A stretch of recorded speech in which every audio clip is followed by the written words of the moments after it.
So I'm Francisco at BSW Roofing, Solar and Air. I'm at a customer's house right now. We're going to do a quick overview on how I inspect the roof so I can get them a proper estimate. The goal of the estimate is to give them an accurate price to what's going on their roof. But there's several steps in that process, and I'm going to show you a little bit of that right now. All right, first step we're going to do is look at the fascia board. Look for any knot holes, dry rot. Specifically, we want to see the size, so if we do have to replace any of it, we have a record of it.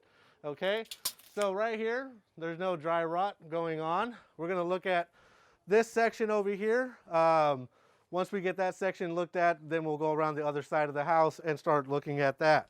At this point, we know that it's a 2x10 fascia. We know it has a 2x6 rafter, and there is no dry rot on this side. If there was, what I would do at this point is take a picture of any dry rot and locate it on the house with the map that I have right here. So this would be my next step, is actually taking a picture of that process. Let's say this was bad wood.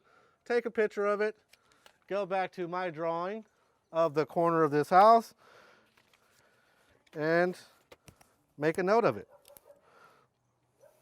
Okay, so let's go to the other side of the house. Now I'm going to climb up the ladder and get on top of the roof and get all of our measurements, vent calculations, everything that we need to give an estimate. Normally the first step is getting the measurements. I'm going to get the valleys, ridge, eaves, rakes, and all those measurements will be taken into account afterwards, and we'll get the actual squares of this property. So let's start with the valley first. So that's about 28 feet and 9 inches. All right, then we're going to go to the ridge. After that, I'll start taking pictures of the rest of the roof and getting the pipe flashings and things that I need for the accurate estimate. We actually get all the imagery beforehand. We have a program that we pay for that gets us satellite imagery. So we always trust, but we verify.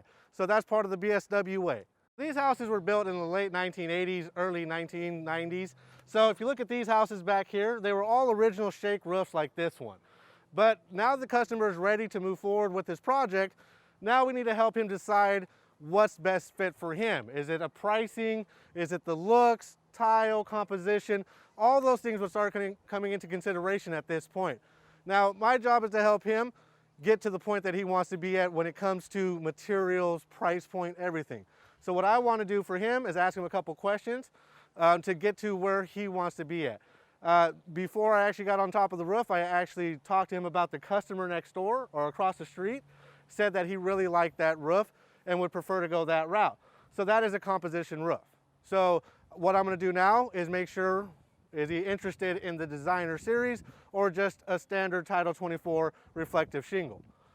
The next step is actually, once we get looking at the AC, the chimney, the skylight, is looking at the pipe vents. They're 1.5 inch, 2 inch, 3 inch pipe vents that we have to get an account for so we can get them new flashings. So that is the next step, and that's what we'll go to.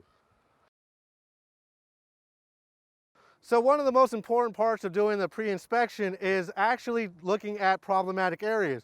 The skylight is one of those areas along with the chimney and AC. So what we want to do is actually start getting the measurements. This is 26 by 50 or 49 3/4. And this lets us know that if this needs to be replaced, we have the measurements in need. As of right now, this skylight actually looks in great shape. We might want to do the flashing around the perimeter, but other than that, we can move on to the next thing. The next area that you run into is, like I said before, is the chimney. One of the things we have to know about this is the measurement of the width. The reason being is because per code, we have to start making different adjustments to the roof. So that's important to know. It's a little bit over 30 inches, so we're good here. And we will have to make some adjustments, but now that we know that, we can give them an accurate estimate. The next step is actually talking to the customer and showing them materials after we've had that conversation. He's already said that he liked this type of material. So what I will do for him is set him out onto the lawn for him, especially in sun. Don't want to put it in shade just because it gives it a different color. So the roof's going to be in the sunlight, so this is how we want to set him out for him. Just so you know, there is no price difference in the colors. This is all the same material. This is Timberline Reflector Series. So you can pick any color and get the same price. Now, if we were to look at different material options, that's when the pricing starts changing either up or down. But at that point, we'll discuss that with the customer, decide what they feel comfortable with. So if you have any questions, you can always go to our website. That's bswroofing.com. If you're interested in roofing, solar, or air, you can put that in there. Or if you have a question, just ask us a question and we'll be more than glad to answer it for you.